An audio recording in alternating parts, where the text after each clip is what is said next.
Welcome back, everyone, to another great episode of The Human Rule. So I have an amazing guest again, Kay Sargent. She is the Senior Principal Director of Interior at HOK.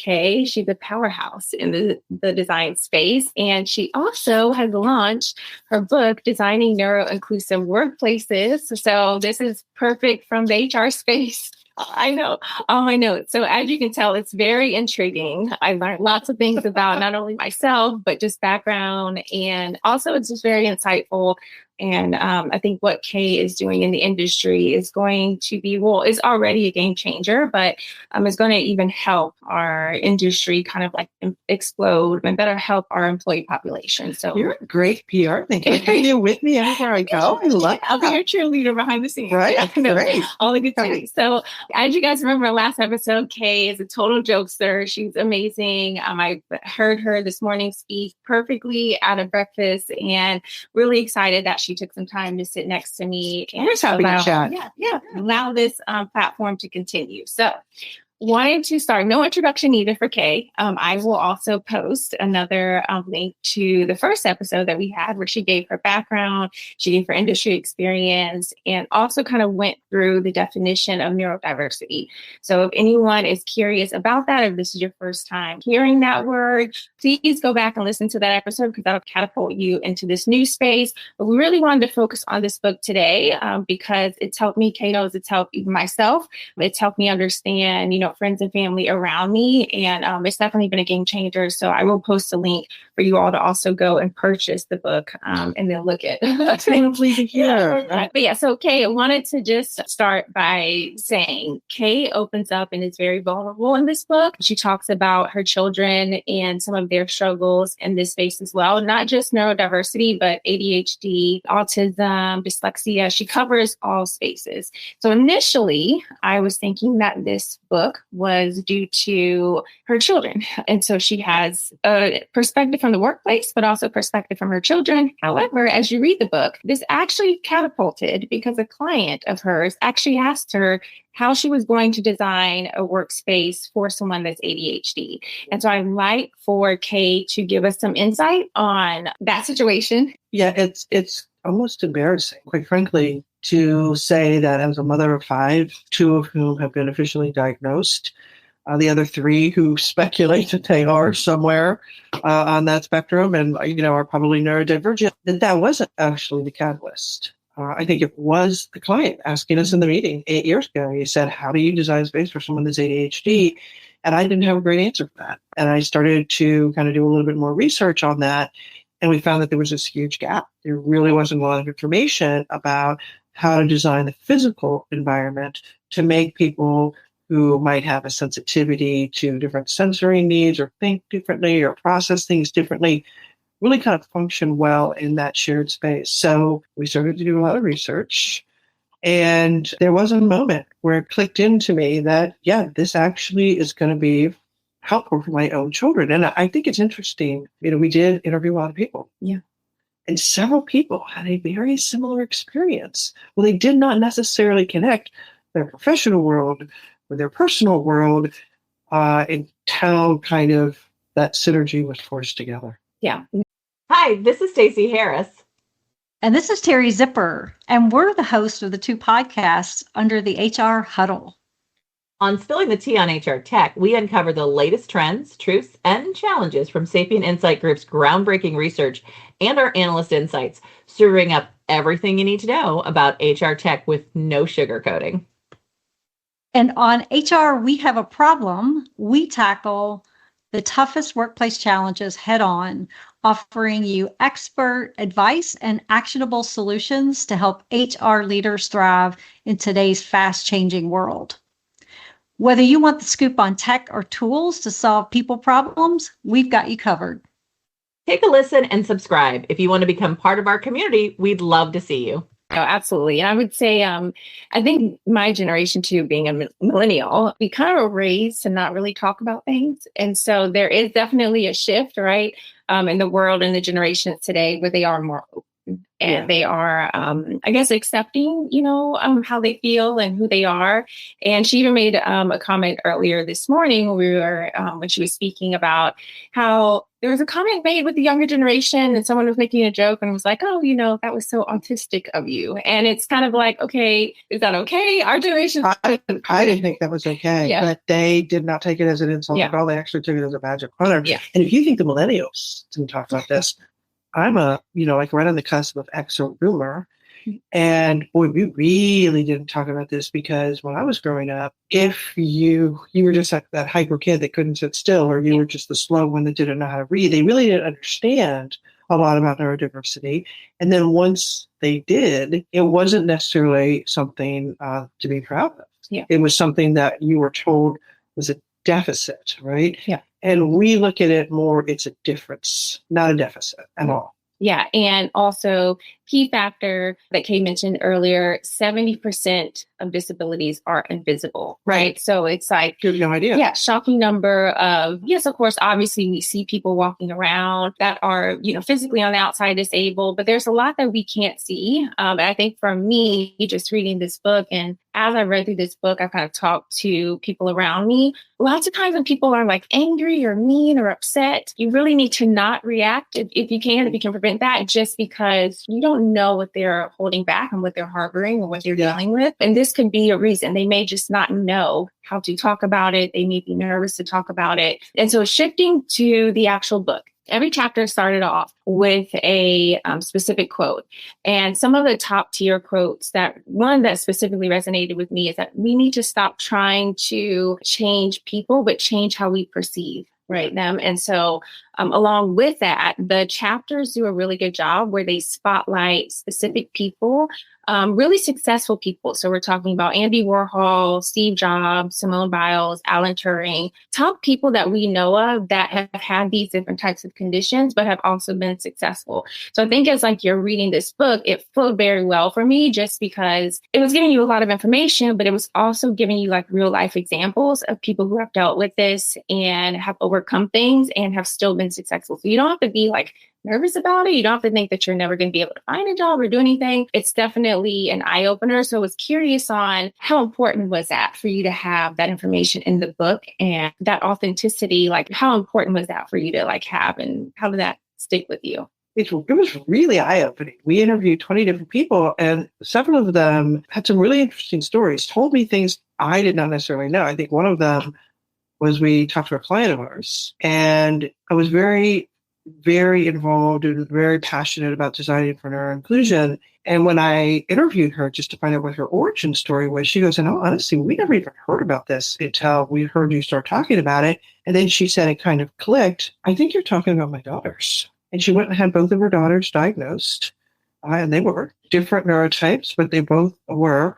And the doctor was kind of like, "Looking at you, Mom," right? And she's like, "Wow, okay, so I probably am too." But she had this moment where she realized, I am in charge of designing space and delivering space for this huge organization.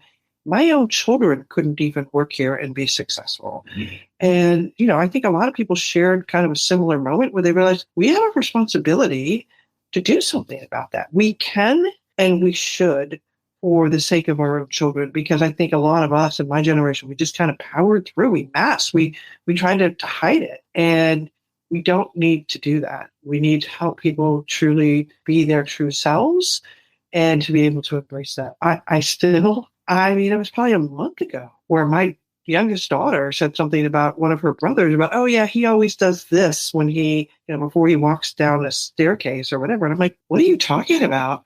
And he goes, "Yeah, I do that." But he's so good at masking. I didn't even realize this. And, there's this moment where you feel like kind of like a horrible parent because I never saw this. But I think once you hear it, once you know it, you open yourself up to it, then all of a sudden you see it's far more prevalent than I think most of us really truly realize. Yeah, absolutely. I would say key word there, we are really good at masking. So I think we just have to get through life and go to work and deal with it. And now there's definitely a shift that's happening. Can I tell you a story? Yes. We are doing roundtables all over the world. And we were holding one in our Boston office. And it was in the summer.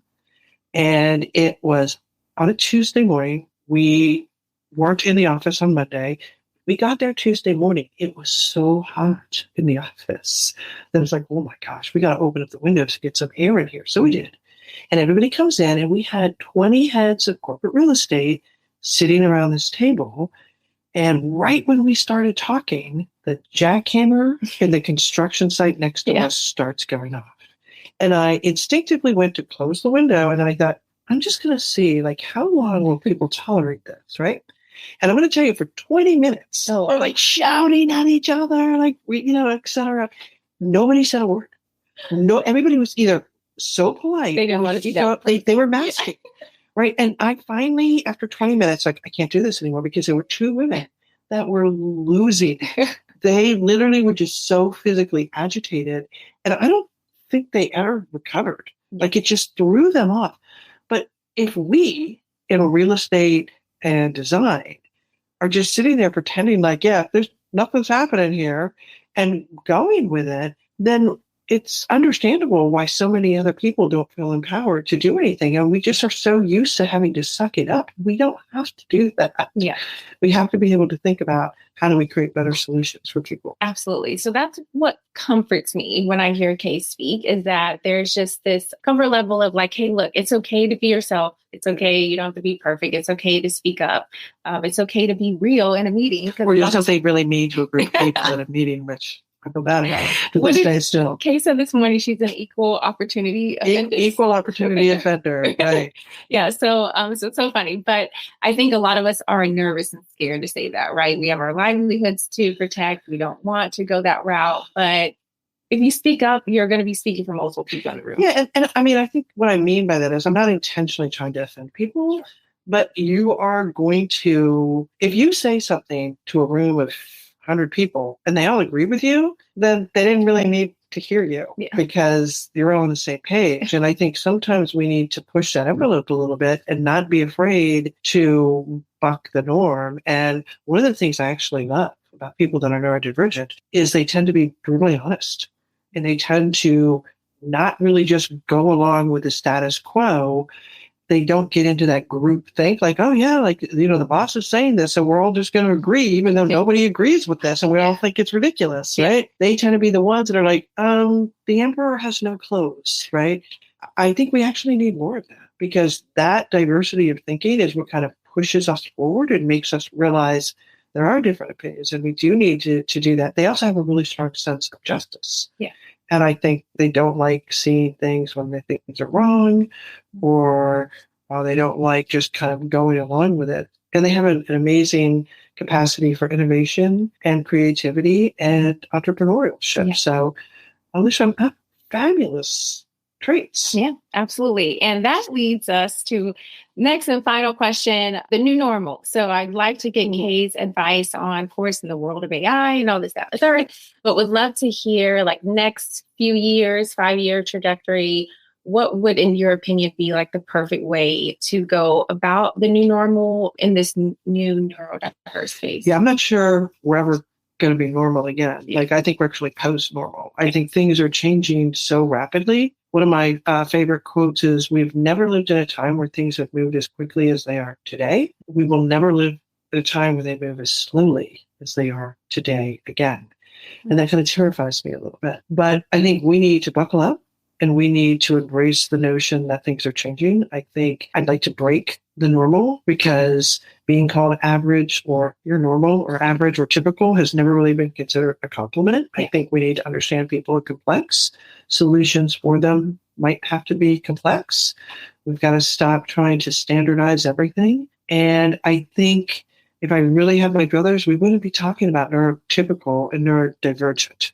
It would be about just, we are all neurodistinct. We all are interested. We're somewhere on that spectrum, all of us. We are all neurodiverse. We are not necessarily all neurodivergent. And some people are really struggling and challenged with certain conditions. But I would love it if we, in our industry, really started thinking about evidence-based, science-led design solutions that are intentional. No decision that we make, whether it's alien wallpaper or whatever that is by accident.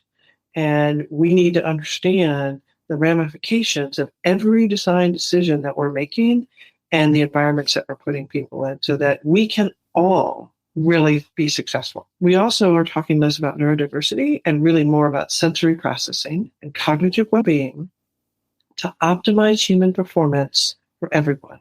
Because I don't know a single person that is immune to that sensory stimulation that is coming at us. And this is really about helping all of us function better. Yeah, absolutely. Ding, ding, ding. So look, all my HR people out there, if you are not versed on this or you know a little bit about it, but not too top heavy on it, definitely reach out to Kay directly, get this book, read through it. It's very eye-opening and I think will help us with our employee populations. I only found out about it maybe about a year or two ago when I heard Kay speak randomly at an IT conference and I was like, what is this? And it's been a great journey just kind of learning about it and seeing how everything kind of intertwines with one another, right? And just things that we probably thought were honestly normal back then may not have been normal. So we're on the path. We're post new normal, as Kay said. So I will correct myself for that. And if you guys have any questions, feel free to reach out to me. If you need just a free book and you want to kind of just glance out of yourself and just make sure it's worth it, I'm more than happy to share. It is absolutely worth it. You're going to want to pass it around to everybody. So she already knows. I've already got a few to pass around to my group. But yes. Okay. Well, thank you all for joining. Thank you, Kay, and for blessing us with your presence. This is great. And if you guys have any questions, reach out and I will be back in another couple of weeks with another great episode. And thanks for inviting me. Always good to see you. Thank you. Bye-bye.